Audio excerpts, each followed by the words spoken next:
Vamos a abrir con la carta a los Corintios, porque la semana pasada, de donde pasa esto de hecho, discipular al discipulador, que es con Apolos y poner exactamente el camino del Señor, todo ese rollo que echamos sobre la verdad, quién tiene la verdad, y pues no es fácil.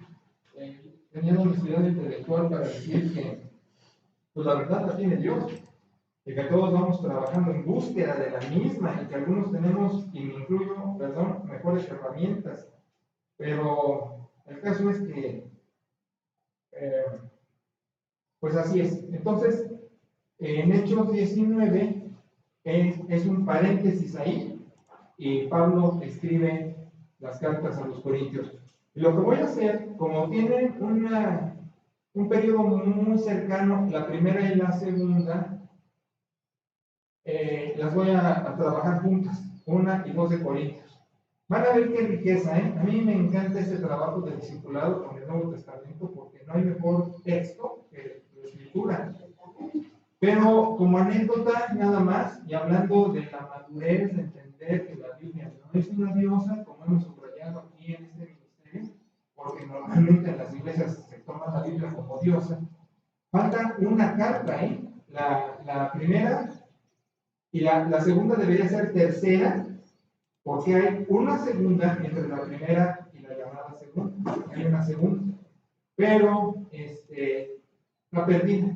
Porque, y a nosotros no nos da problema eso, porque, ay, no, cuando empiezan los fundamentalistas o los pietistas a decir, no, es la Biblia, la palabra de Dios, no tiene errores, inarrable, le dicen inerrable, es que no entienden, primero que son textos viejísimos, que son textos,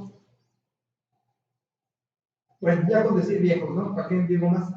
Y que, como que cumplan su función de presentarnos a Cristo, de señalar a Cristo, cumplen, y que hay que hacer corrección de traducción, corrección de versiones, corrección de paternidad, de crítica alta, o sea, muchas cosas, pues. Y a mí lo que me maravilla es que nuestro país está tan atrasado, pero tan atrasado porque tienen mucha, ¿lo puedes guardar? Tienen mucha superstición, mucho misticismo, ¿no? Hasta creen de veras en algunos lados que fue dictada en español y punto y coma. Luego la tontería que ven en Apocalipsis que dice que quite o añade a este libro, así le hará Diosito, y pues más se ponen nerviosos, sin entender que eso lo pone Juan a las 7 cartas que están diseminando ese mensaje, las 7 cartas de Asia en el año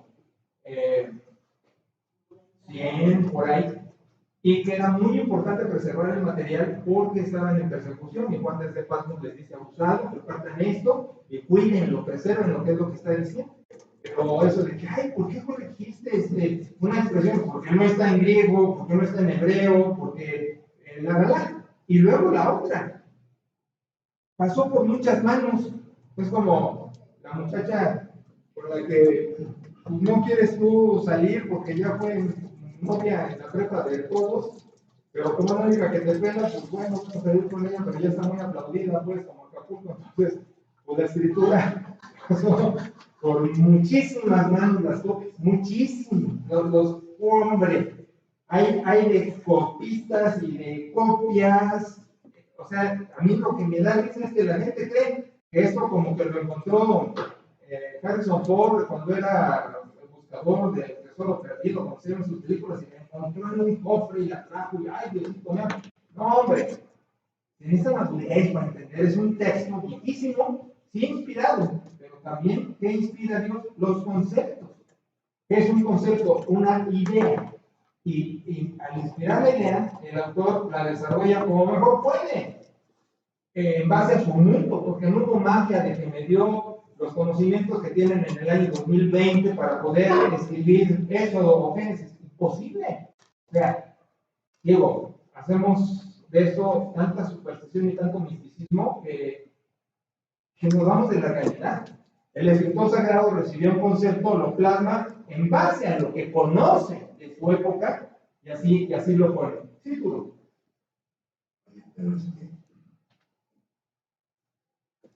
mencionas ese texto, al final, Apocalipsis que dice, no se vale modificarle, pero una maldición al que cambie una letra. Pero la mayor parte de nosotros solo leemos acá. No conocemos eso que nos dices, que Juan se refería a las 7 cartas solamente. Explícaselo a medio mundo. Exacto. Ese es el grave problema. No entender que el escritor tiene un lector y escribe para ese lector. Como cuando yo le escribía una carta peera o poesías, no lo decía para todas las mujeres, sino era para ella, ¿no? O un mensaje por WhatsApp para tu chat personal. La cosa es que se mitifica tanto que se pierde de vista que Moisés le escribió, bueno, es que Moisés le escribió el Pentateuco, volvemos, pero bueno. Ajá, él escribe a un lector, el Evangelio de Mateo a un lector, Pablo escribe a un lector, esta carta es para los que están en Corinto, ¿verdad? Es decir, eso perdemos de vista. Entonces hacemos de esto como si Génesis tuviera la misma autoridad que Pablo o un profeta. Perdemos, voy a explicarlo así. Toda la Biblia es valiosa, pero no toda tiene el mismo valor. Por ejemplo, todas las monedas en el mundo son valiosas, pero el euro no tiene el mismo valor que el peso. ¿Me explico?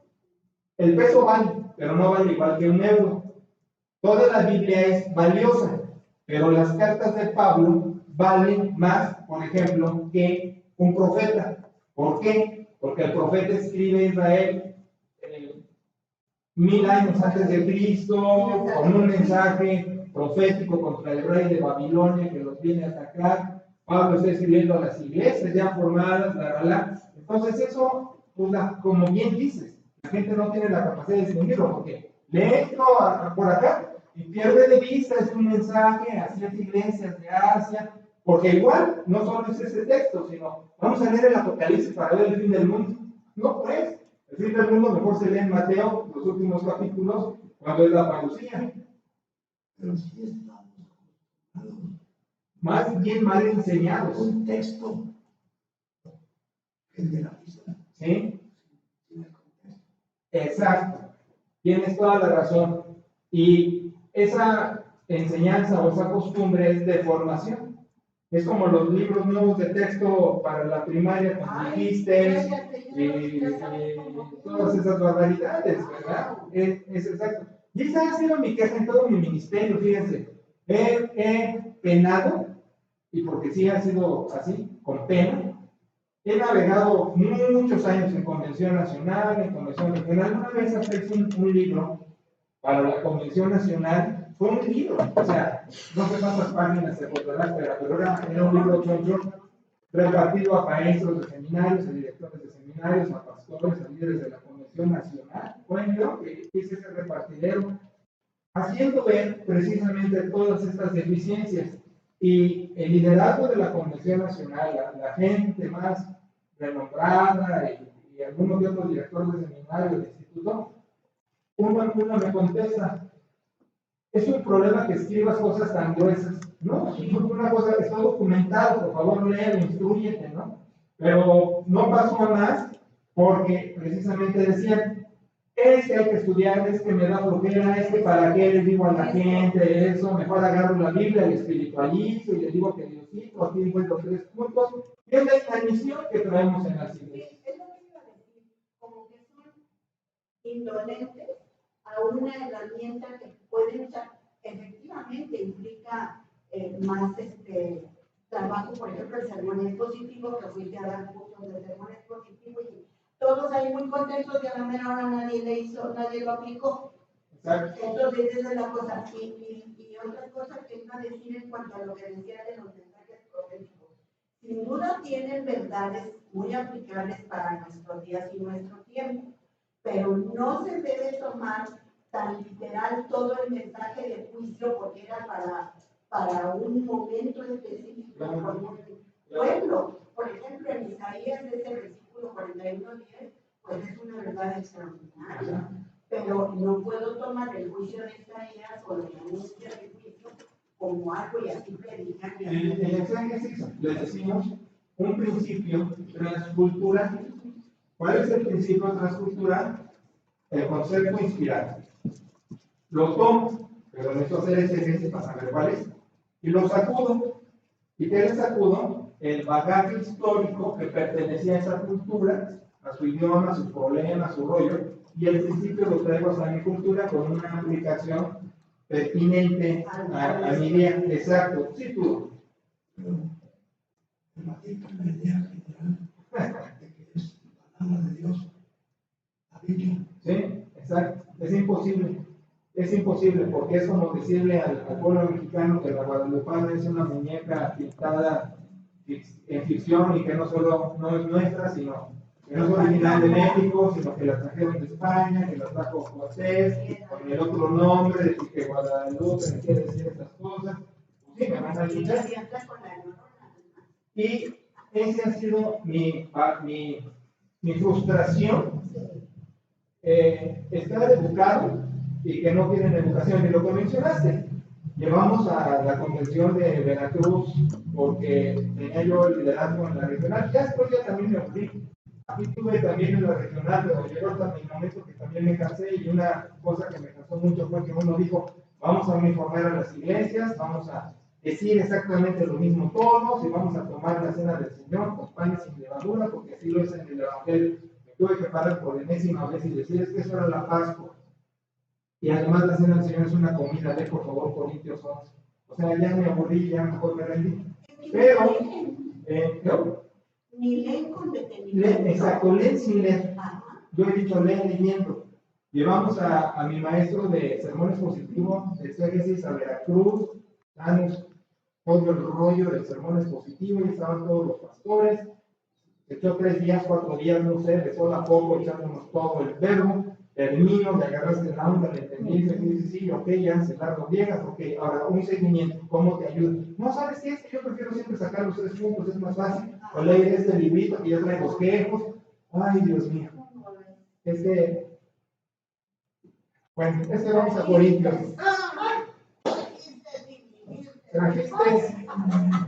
Dijiste, Pero ¿no será que un grupo cerrado entre nosotros? me pasa con Pentes, me pasa interdenominacional, me pasa, y luego todavía con ellos es peor. Yo creía que con los bautistas eran los únicos obcecados. No, los Pentes son peores. Los Pentes agarran y espiritualizan todos los textos. Entonces, no, es que es mucho más popular eso, atrae más a la masa por el morbo, por el interés, la superstición. Mi idea es que el grupo, estamos informados, poco a poco vamos quedando menos. Sí. No se adhieren. Sí. Entonces, Sí. estoy muy pendiente también. Sí, y el mío. No, pero si bien Sí. sí es frustración que no te quieras que lo que es, que puede ser una formación para las iglesias con contenidos, con verdades, digan, no, prefiero Sí, exacto. irme por lo fácil. Y eso es lo que era la queja de maestros en el seminario que me decían, ay, Esperanza, es que los púlpitos tienen un contenido de este tamaño, pues, pero es lo que quieren ellos y la gente. Exacto, lo que dices tú, lo popular, el dijiste, es más popular que el dijiste. Y se centran más cómodos con el dijiste porque no atrae un compromiso, porque no trae un crecimiento, porque no trae una formación. Y es una cosa mucho más light, es llenarme de papitas y sabritones y Coca-Cola en vez de la nutrición de vida que lleva otras cosas. Si no es así, no quiere bueno. Sí, las iglesias tienen eso, están desnutridas, panzonas. O sea, son muchos desnutridos. Ese es el problema. Pero, perdón, mi amor, es que no saben, me acaban de mandar. Y la cosa es que así le pasó a Jesús, así le pasó a Pablo, así le pasó a... Porque hasta Pedro se hacía bolas con Pablo. Y bueno, es que vamos a ponerlo como otro ejemplo. De los que entran a una universidad, a una carrera, ¿cuántos se gradúan? Podemos decir que también es factor económico, lo que gusten. Pero yo recuerdo en las clases, lo primero era una mazota, y ya en los últimos semestres nos estamos viendo y mientras más es especializado y más complicado, pues, la masa se reduce hasta el punto de que estamos quedamos 2 o 3 cuates, oye, no éramos 50.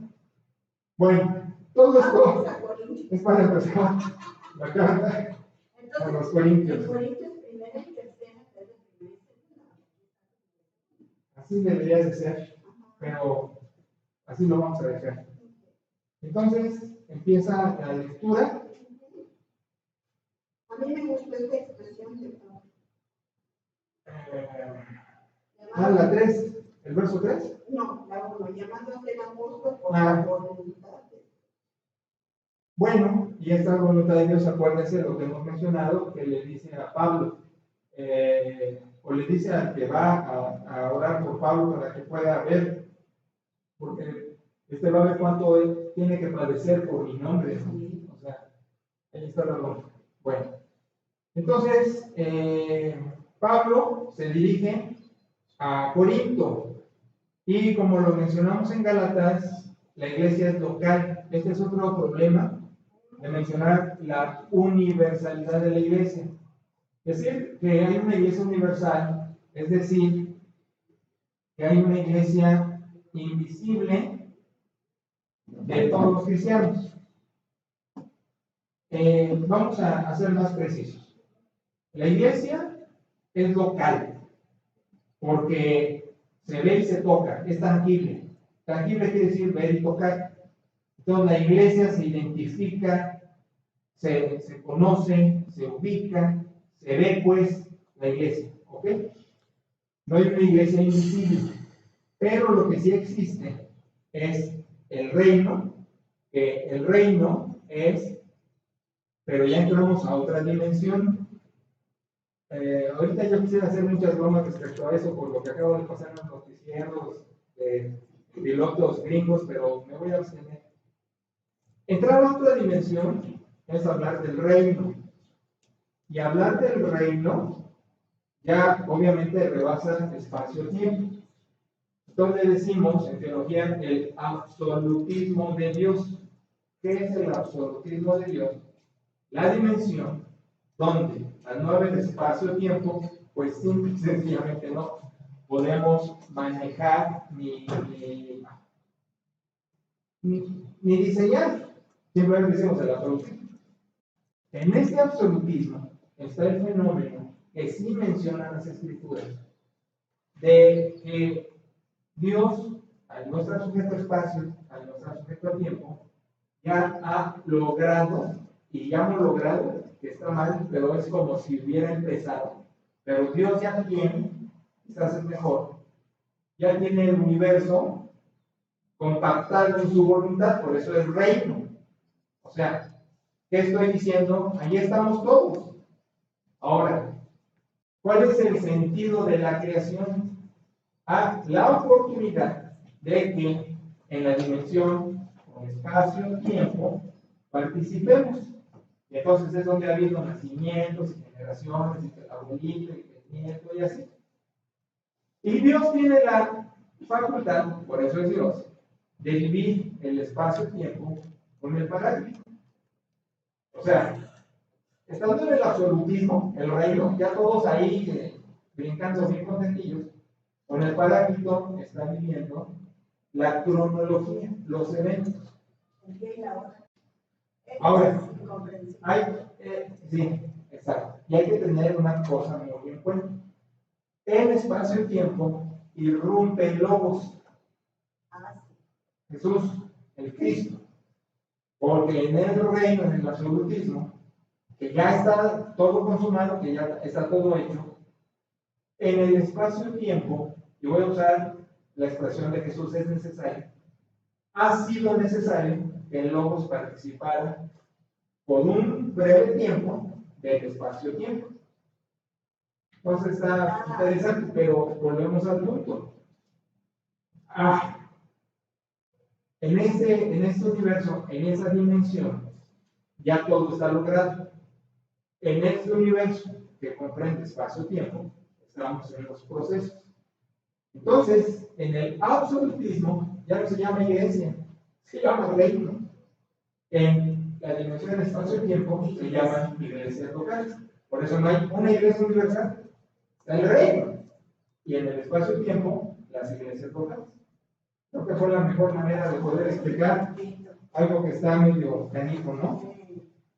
Por eso está en Corinto, como el otro estaba en Galacia, ¿no? Bueno, y dirige, son expresiones muy interesantes, ¿no? A los santificados en Cristo, llamados a ser santos, con todos los que en cualquier lugar invocan el nombre de nuestro Señor Jesucristo, Señor de ellos y nuestro. Varias cosas aquí, todas muy interesantes. Y apelo a la libertad de conciencia y al sacerdocio del creyente, como bien dijo Turo hace unos instantes, para digerirlo en base a su capacidad. Y esto de capacidad no es perorativo, sino es descriptivo, porque tardan un rato en asimilar.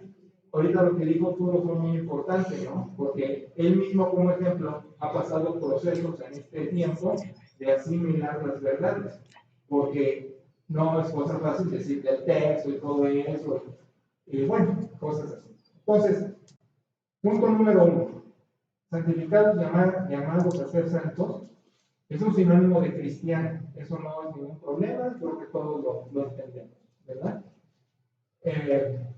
No es la cualidad mística que me hace hiper espiritual. Porque también la gente luego menciona, es que es un santo diciendo que es infrahumano, es más allá de lo humano. Claro, nuestros amigos católicos se van al extremo de decir que hasta tienen poderes, interceden y hacen milagros.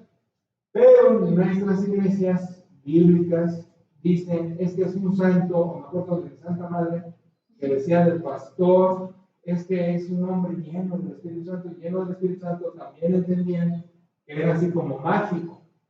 Y la cuestión es que ya conociendo a Zamora, pues decíamos, no, cualquier. La cosa no era esa. La cosa con el Espíritu Santo es dejarlo controlar nuestra vida. Y Pablo lo pone en Efesios muy claro. Es lo que digo, nos falta lectura de comprensión antes de lectura bíblica. Pablo dice en Efesios, no te embriagues, no, que el vino no tenga el control de ti. Mejor que el Espíritu tenga el control de ti. Eso es la llenura. No es que el Espíritu va metiéndose más y más, sino darle el control de tu vida. O sea, se llama obediencia, se llama discipulado, se llama compromiso. No es una cuestión mágica y que tiene poderes, pero es que así se ve, y así se menciona. Entonces, el santo ni es el que hace milagro, ni es uno súper espiritual, sino es un hombre comprometido con Dios, identificado con Cristo y que cumple o pretende cumplir su voluntad arduamente. Y arduamente no es que, ay, que voy a hacer la voluntad de Dios y es bien fácil y es bien padre, sino entendemos el mensaje de Jesús en el Evangelio cuando dice, ok, ¿me vas a seguir? Hay 3 requisitos. Toma tu cruz, niégate y follow me, ¿no? Y ese negarse y tomar la cruz es el proceso diario, por eso dice diario, de renunciar a tu impulso, tu víscera, tus hormonas, tu temperamento y someterte a, ¿no? Porque también se ha dicho, es que mi cruz, cuando dicen es que está enfermito, es que tiene una cruz. No, la cruz no es un accidente, la cruz es voluntaria. Lo que dice, la toma voluntariamente, a pesar del Getsemaní. Entonces uno, tomar la cruz es, no, pues mi compromiso con Dios es no me gusta, pero lo voy a hacer. Eso es como claro. Exacto. Pero aquí hay otra cosa, y esto es lo que apelé hace unos instantes. Dicen, llamados a ser santos con los que en cualquier lugar invocan el nombre de nuestro Señor. He insistido, y qué bueno que no me han pescado, pero a lo mejor me van a ir pescando o me pescarán, que la muerte de Cristo es tan potente. Y su resurrección, no hablar de muerte, meto resurrección, no me quedo con él crucificado. O sea, la obra salvífica es tan completa que abarca el universo. Voy por lo más fácil. El universo, pues son los marcianos. ¿Y hay marcianos? Son también alcanzados por eso. Ya. Ahora voy a lo más difícil. Al decir que la obra de Cristo es tan completa y es tan poderosa, decimos, digo, alcanza a todas sus criaturas. Ahora, aquí yo entiendo y entiendo bien esa medida de velocidad o freno de mano que nos hace sacudir el carro y siento aquí que pasó algo. No es fácil decirlo y menos comprenderlo. La salvación es una cosa y el discipulado es otra cosa. No es lo mismo. Salvación es la obra salvífica completa, consumada de Cristo en el universo. Discipulado es a los que invocan el nombre de nuestro Señor Jesucristo. Es el que de esa maqueta ha decidido un compromiso.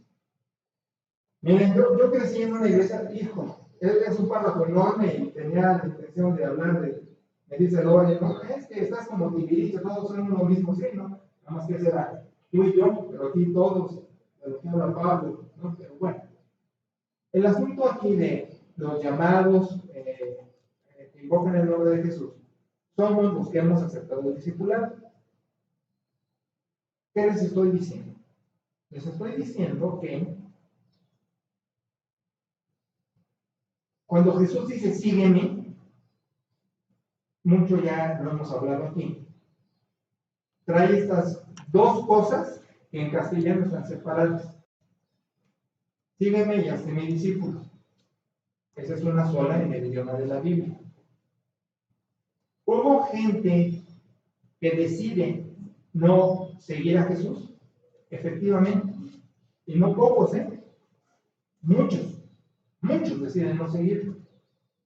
Entonces decimos, oye, la obra salvífica no les alcanza porque deciden no seguir a Jesús, en base a los evangelios y el caminar de Cristo y el Nuevo Testamento a la conceptualización de la divinidad, me atrevo a decir que no tienes que aceptar o difiérelo con los años o vomítalo si gustas. Me atrevo a decir que la salvación alcanza a todos. El discipulado no, esa es la diferencia. Entonces, cuando decimos, oye, y la fe, porque la insistencia es pistis en griego, pisteo en español, pero pisteo en español es lo que me dijeron los vecinos hace 2 o 3 semanas, vete a pistear con nosotros. Me hubiera gustado en griego, ¿no? Si vamos a creer juntos, ¿no? Pero era otro deporte. Bueno, sí. Es que ese pisteo en griego va amarrado al discipulado, no a la salvación. Oye, Sergio, ¿por qué estás diciendo esas cosas? Porque en el Evangelio hay N casos de gente que llega sin fe y obtiene lo que buscaba. Y en otros casos, no solo lo que buscaba, sino Jesús le dice, pues hasta tu perdón de pecados, viejo. No, yo no venía por el perdón de pecados, yo venía por un milagro de salud. Pues sí, pero hasta el perdón de pecados. Entonces, Jesús, el Cristo histórico, no requería la fe del individuo, no la requería. Él cumplía la voluntad del Padre, operando. Y esa operación era salvación. Bueno, aquí estamos en otra bronca. No lo había explicado, se me había pasado. Sotir, en griego, no es salvación espiritual, es una salvación integral, es una sanidad, salvación. Es como discipulado. En español son dos palabras, en griego es una sola. No puede ser discípulo si no sigues, no puede seguir si no eres discípulo.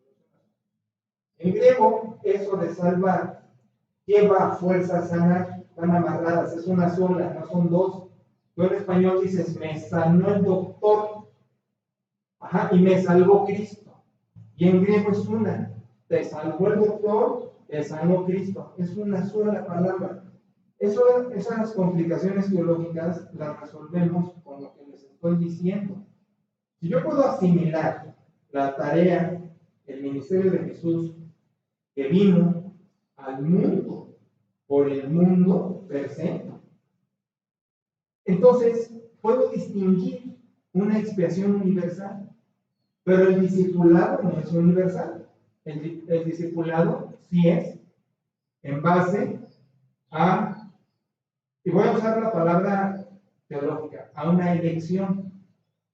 Ay, me estás haciendo más bolas, Paz, porque yo entendía que la elección era para salvación. Les estoy diciendo ya descarado y puntual y así a la mexicana, Dios salva al universo creado. Dios discipula a los que ha llamado y ha escogido para ese discípulo. Ahora, es lo que veníamos hablando. Entonces, en el reino, ¿cómo va a estar la onda? En el reino, el universo es salvo. Ahora, ¿quiénes son en el reino los distinguidos? Los discípulos. Esa es la diferencia. El reino es impecable. En el reino no hay pecado. Es imposible, no hay corrupción. El reino es incorrupto. Ok. Pero el corazón de Dios no excluyó a nadie. A nadie. Ahora, entramos a otros problemas. Bueno, ¿Satanás qué? Bueno, ¿el infierno qué? Ok, entonces vamos a... Fíjate, todo esto nada más de los llamados a ser santos y los que invocan el nombre de nuestro Señor. El infierno... Es que, hablando de lo que hablábamos todo, qué bueno que ya está limitado YouTube nada más para que entre la gente de la...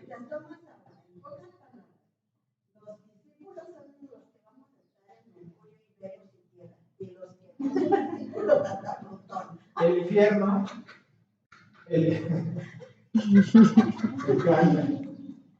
ahí les va. El infierno es una idea. Oye, Paz, espera, ya que empecemos, ya me encuentro, ya que el infierno es una idea. Oye, espera, ¿cómo que es una idea? Es un lugar en la idea. Y voy. El primer libro de la Biblia, que habla de este personaje, el adversario, muestra a un ser que está sometido a Dios.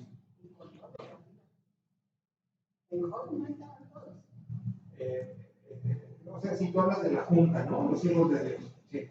Pero, gracias por adelantar. Es un ser sujeto a Dios. O sea, la idea del Armagedón que va a pelear Jesús contra el diablo a ver quién gana es ficción. Es un ser sujeto a Dios. Correcto. Ahora, ¿es un ser malo? Sí, es un ser malo. Y entonces empezamos. Oye, espérate, en el absolutismo de Dios, donde es pureza, bondad, amor, ¿cómo hay maldad? Voy a describir. Es un ser malo. Ajá. Ahora, tú nos acabas de arrojar algo muy interesante. Pero está en una mesa, en una junta con los hijos de Dios, ahí todos. Ajá. Recuerden que el receptor del concepto inspirado lo va a escribir como mejor puede. Entonces lo describe con una idea de que están todos juntitos ahí, pero tenemos otro problema. La Escritura no nos menciona en ningún lugar, ni en Isaías ni en Ezequiel, donde mencionan, no, es que es el lucero, que se revela, la. No lo menciona la escritura, esa mentada rebelión. Y déjenme decirles que hasta entramos en otro problema, porque en Génesis capítulo 1, entre el verso 1 y el verso 2, ha habido hasta Biblias con versiones, interpretaciones, que dicen que entre el verso 1 y el verso 2 está la rebelión satánica.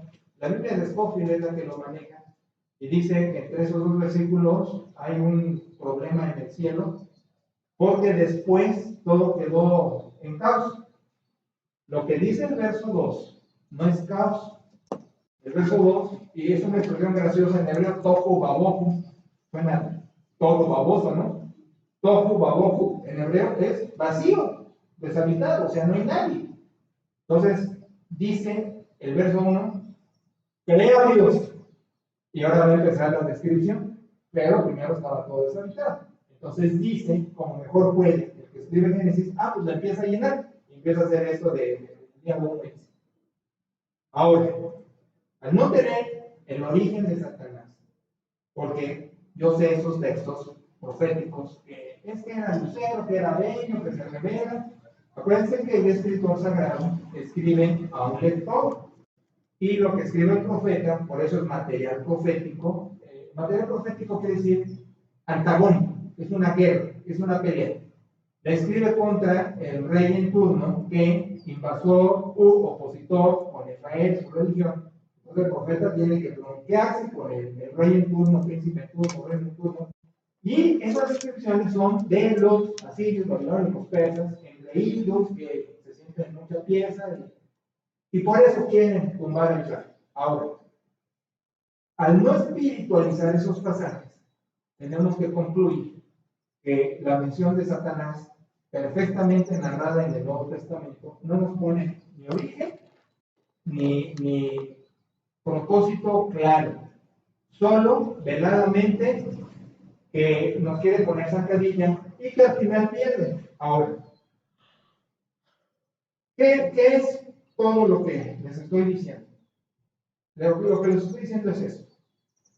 Los escritores sagrados también tenían un problema. Ese problema se llama sincretismo. El problema del sincretismo es que traían muchas ideas revueltas, como cualquiera de nosotros que llega a conocer al Señor a través de la revelación y creemos de origen, ya conozco la verdad, traigo la mente, decimos en filosofía, traigo la raza en blanco, nada más absorbo como esponja. ¿No es verdad? Tenemos una superinfluencia prehispánica, de conquista, de catolicismo, de materialismo. Miren, me canso de describir todas las influencias que traemos. Y de iglesias bíblicas también, con los rayos que nos dieron de chamitos o así, o que pescamos en el YouTube o lo que sea. Entonces traemos un rollazo. Bueno, el escritor sagrado también. Pensamos que el escritor recibe el concepto en tabula rasa en blanquito y así lo plasma y lo desarrolla. Recuerden que tienen una influencia tremenda de todas las religiones que existían, porque no era el judaísmo la única, ni el incipiente cristianismo la que iba a empezar, sino bien, les llamamos en antropología social, les decimos religiones de misterio, porque había miles de religiones, si no estoy exagerando, miles de religiones, y cada una con su rollo, y cada una con eso, y cada una con otro. De hecho, hay rastros en el Nuevo Testamento de ese sincretismo. El zoroastrianismo, que es una religión persa, era una religión persa, mitificaba mucho las deidades celestiales. Con la influencia del zoroastrianismo, Mateo y Lucas escriben el nacimiento de Jesús con la parvada de ángeles, porque el ángel en el zoroastrianismo trae alas y vuela. El ángel en el Antiguo Testamento es un mensajero de Dios que se presenta y trae un verbo, un rollo y papá, pero con el sincretismo trae todo ese rollo y entonces describen eso. Entonces, hay que saber, es lo que decía precisamente tú hace unos instantes, Oye, pero es que en nuestras iglesias esos rollos nunca se nos dicen. Ajá. Entre paréntesis, un día sí le dije a Dios, Dios, ¿por qué me diste educación? Ha sido una ventaja y es una bendición, pero ha sido un verdadero problema. Y lo digo con honestidad. Y hubo una época que le dije a Pera, no voy a educar, ya no educo, ya me rendí, me cansé, por lo que mencionabas hace rato, ¿no? Ya, bandera blanca y vámonos a lo ligero y a las tonterías. Pero me dijo, maestro, te dieron esas herramientas, ¿qué vas a hacer? De modo de, me diste 10 talentos y los guardo, ¿no? O sea, ¿servirán? ¿Han servido? ¿Servirán? Pero no tengo salida, pues. Bueno, entonces, regreso. Entonces, con ese sincretismo, con esa influencia, deben entender esto, que no se dice en las iglesias. El diablo no es tampoco una invención ni judía ni cristiana. Así como les he mencionado que la cena, que el bautizo no fueron originales del cristianismo, que estaban en la religión, pues igual la idea del diablo. Y igual la idea del infierno. Ahora, me van a decir, oye, pero Jesús habla del infierno. Ajá. ¿Por qué? Porque se está dirigiendo a un sector, y esto es muy importante, el escritor sagrado, el personaje bíblico histórico, se dirige a una audiencia. Yo me estoy dirigiendo ahorita a ustedes. No me dirijo a la generación de mi abuelo, ni me estoy dirigiendo a la generación del año 3000, si todavía hay planeta. Me estoy dirigiendo a ustedes. Entonces, al dirigirse a mi oidor, tengo que emplear las palabras, los ejemplos, las ilustraciones que me entiende el oidor. Porque si le describo cosas que no están en su capacidad de comprensión, pues es un mensaje que no llega. Entonces, por ejemplo, en el Nuevo Testamento la palabra infierno no existe. Lo que existe es la palabra basurero. ¿Sí? No es griego. Y cuando Jesús habla del infierno, dice basurero. Ahora, que el traductor le pone infierno es por todo lo que vengo diciendo. Todos estos escritos vinieron pasando por un montón de gentes en muchas épocas y les pegaron sus ideas también. O sea, es un milagro que tengamos una revelación que apunte a Cristo como nos saludamos. Gracias. Ahora, el asunto, hermanos, es este. Dios es amor. No, pero que también juicio. Exacto. Y no pierdas de vista que el juicio estuvo en una cruz. Absolutamente en una cruz. En Romanos, vamos a llegar a Romanos, el apóstol Pablo describe que no hay, fuera de ese evento cristológico, ninguna posibilidad para lo creado. Porque ahí es la otra. En Romanos, Pablo también habla de la salvación de la creación. O sea, diríamos, no, espérate, para ser salvo tengo que aceptar a Jesús como mi único salvador personal, como hemos pregonado por generación. ¿Y cómo va a decir un arbolito, yo acepto a Jesús como mi salvador? O a la montaña, o el río, o el mar. Nadie puede decirlo, porque no existe eso. O sea, existe, sígame, o no me sigas, que no entras en esta dimensión. Por eso, ya voy a terminar. Esto continuará, no se puede quedar aquí. Todas sus preguntas, todas sus dudas, con toda confianza, apúntenlas, háganlas directamente al chat personal, o háganlas en vivo si es posible, o como sea. Y estoy encantado de poder acompañarlos. Pero vamos a dejar esto con esto. Dios es amor, pero es juicio, ¿sí? Y el juicio no fue poca cosa, fue la muerte de Dios. O sea, fíjate, y esto es, dice el apóstol, no se puede medir, porque dice ni lo alto ni lo bajo. O sea, Dios es amor. Pero es juicio, juzga, ¿sí? En la cruz. Oye, pero es que en el Antiguo Testamento los juicios de Dios, ¿quién escribe el Antiguo Testamento? Un guerrero primitivo que está enchilado con ese reino y entonces dice que Dios les mandó y nos hizo pelear y nos arrasamos. Parecen otro Dios al Nuevo Testamento. No es otro Dios, es la comprensión humana en el crecimiento de la divinidad. Lo que viene sucediendo también con nuestras generaciones. Por eso, ojalá, si alguien ve este YouTube en el año 3000 va a decir, es que están atrasados, y como es así, o sea, ya me van a ver atrasado. El hecho es, Dios es amor y juzga, efectivamente. ¿En dónde juzgó? Desde siempre, desde los babilonios arrasando a Israel y a Hitler. ¿Dónde juzgó? En una cruz discreta, anónima, allá en el cerro pelado, o sea, con un hombre flaco, feo, porque ponen a Jesús, ¿sabes qué era? Con ojo azul. Era feo como terrorista cuando los ven en las películas, así todo, ¿verdad? Porque era palestino. Ahí en la cruz, su sangre y la tumba vacía. Allí juzgó. La muerte de Dios es el juicio, pero es la salvación.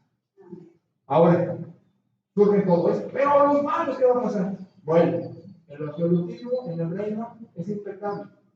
Hay una filtración de purificación, por decirlo así, en el nuevo hombre que dice Dios. Pero en el discipulado, los comprometidos, que nos callamos tomando la cruz, es la sección VIP, pues puedo describirla así. Por eso ustedes me han escuchado en funerales, porque se quedan también de 6, donde hago la garantía. Este que estamos despidiendo está en los brazos de la Virgen, porque Dios es amor. La obra de Cristo. Aquí la ortodoxia hace a Cristo un titán. La obra de Cristo no es pequeña, no es limitada, no es exclusiva. La obra de Cristo es universal, porque Dios es amor. Ahí en la cruz.